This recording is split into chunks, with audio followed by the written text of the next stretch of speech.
Quando eu comecei a Prontofer, eu só tinha uma certeza, que eu só tinha uma chance para fazer dar certo. Eu não tinha a segunda bala, eu não tinha um segundo tiro. Eu só tinha uma chance. Por quê? Porque eu não tinha capital, então a única chance do negócio dar certo era aquela. Eu não tinha uma segunda, eu não tinha para quem pedir dinheiro emprestado, eu tinha que fazer dar certo. E naquele momento, eu sentei, eu botei num papel a estratégia. A estratégia era a seguinte: eu só podia comprar a prazo e vender à vista.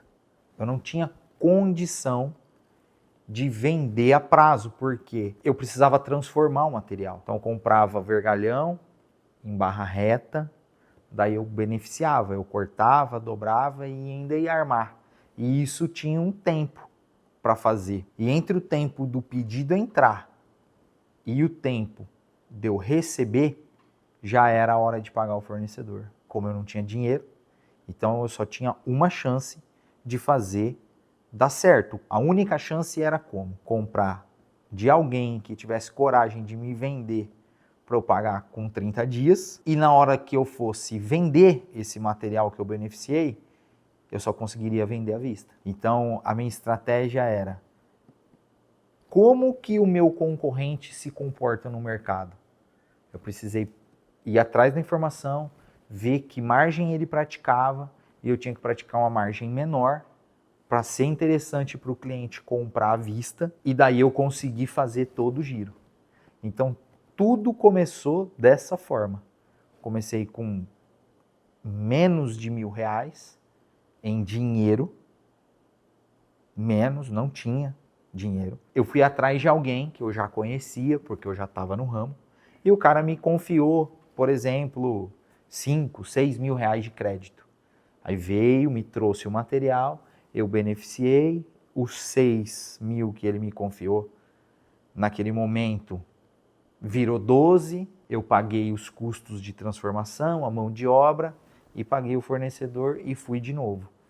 Então, quando eu comecei em 2014, a estratégia foi essa e não tinha outra chance para dar certo. Quando eu comecei, eu entendia muito bem de comprar e vender, eu entendia peso, eu entendia preço por quilo, eu já entendia sobre logística, mas o que eu não dominava era engenharia.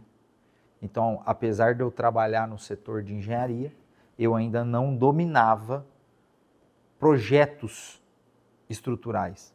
E aí eu fui atrás de uma pessoa aqui da cidade, de um armador, já um senhor, e foi essa pessoa que foi me dando os passos de como funcionava a leitura de projeto, que apesar de ser uma coisa teoricamente simples para mim hoje, mas ela tem um grau de complexidade.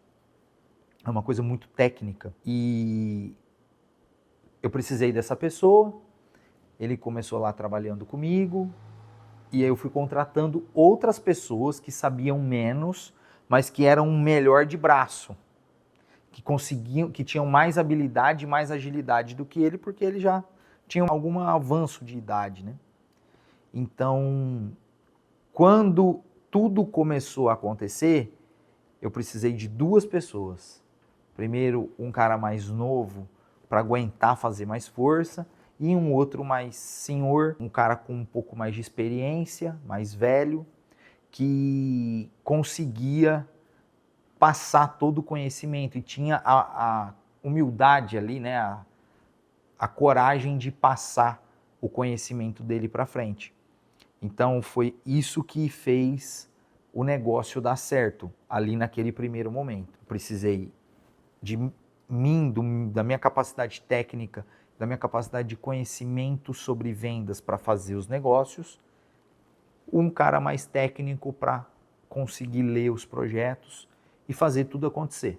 A Prontofer começou com o Átila como vendedor e fazendo entrega, uma pessoa lá dentro da empresa para fazer a parte de produção e mais uma pessoa para ajudar na produção. Então a empresa começou com 3 pessoas. Logo que começou a tracionar, começou a melhorar a venda, eu ainda morava em Marília e precisava vir para Lins todos os dias, chegar aqui cedo, trabalhar e voltar para Marília para que a Fran conseguisse ainda ir para a faculdade, porque a gente só tinha um carro. Então o carro que eu usava para fazer entrega durante o dia era o mesmo carro que a Fran pegava, a minha esposa, pegava para ir para a faculdade à noite.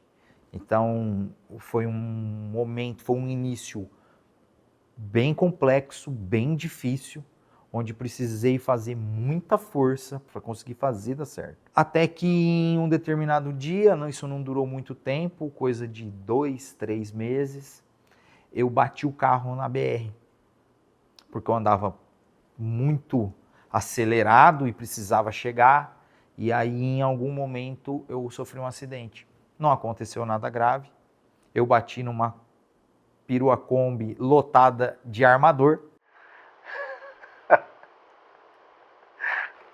Eles já até podiam servir como mão de obra, mas eles ficaram meio bravos comigo, que eu bati atrás, a mais de 120 por hora, o cara entrou na minha frente.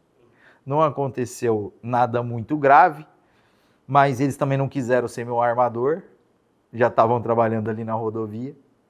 E aí, nesse meio de tempo, nesse intervalo de tempo, a Fran tomou a decisão de vir me ajudar na empresa, sair da onde ela trabalhava vendendo carro, e ela decidiu sair da empresa, onde ela trabalhava em Marília, e vir para Lins para me ajudar aqui na empresa.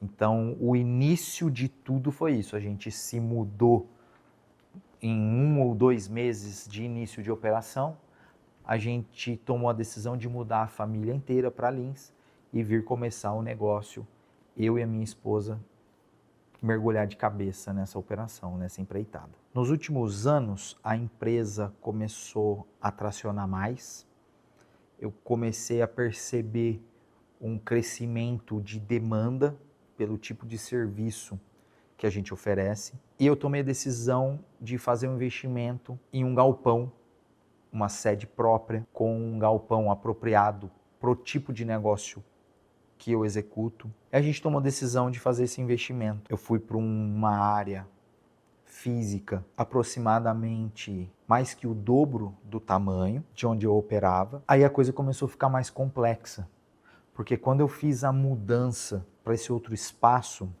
eu percebi que eu tinha capacidade de transformar muito mais, porque o espaço estava me limitando muito naquele momento. Então daí eu tomei a decisão de acelerar o negócio, de aumentar a venda, que até aquele momento, aqui eu estou falando do ano de 2024, do final do ano de 2024, eu não conseguia porque eu estava limitado fisicamente para conseguir executar esse plano. Bom, quando a gente mudou e levou a empresa para um espaço maior, eu tomei a decisão de fazer um investimento em mais equipamento para não crescer só com gente.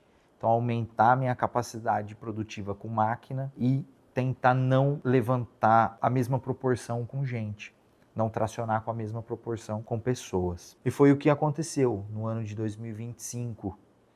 A gente saltou para um faturamento de mais de R$1 milhão. Com tudo isso, com todo esse faturamento a mais, com todo esse crescimento, um crescimento exponencial de onde eu estava para onde veio hoje, começaram a surgir um monte de outros problemas. Começou a surgir uma enxurrada de outros problemas, que daí agora começou a precisar de uma capacidade de gestão muito maior, gestão de estoque, gestão de pessoas, gestão de logística, gestão de fluxo de caixa. Então, tudo ficou mais complexo, tudo precisou de muito mais sofisticação para você conseguir ter controle sobre os detalhes, sobre cada processo do negócio. Em 2025, a empresa se encontra numa situação de mercado instável, como todo empresário está passando, mas o que eu posso garantir é que, se você não tiver gestão sobre todos esses pontos que eu falei, vendas, fluxo de caixa, contabilidade, logística e produção, esse tipo de negócio, corte e dobra de vergalhão, você pode estar errando muito sem nem ter noção do problema que você está entrando. Então, ter os custos muito bem controlados, levar todos os dias a conta na ponta do lápis, você não consegue saber exatamente se a empresa está dando lucro ou prejuízo.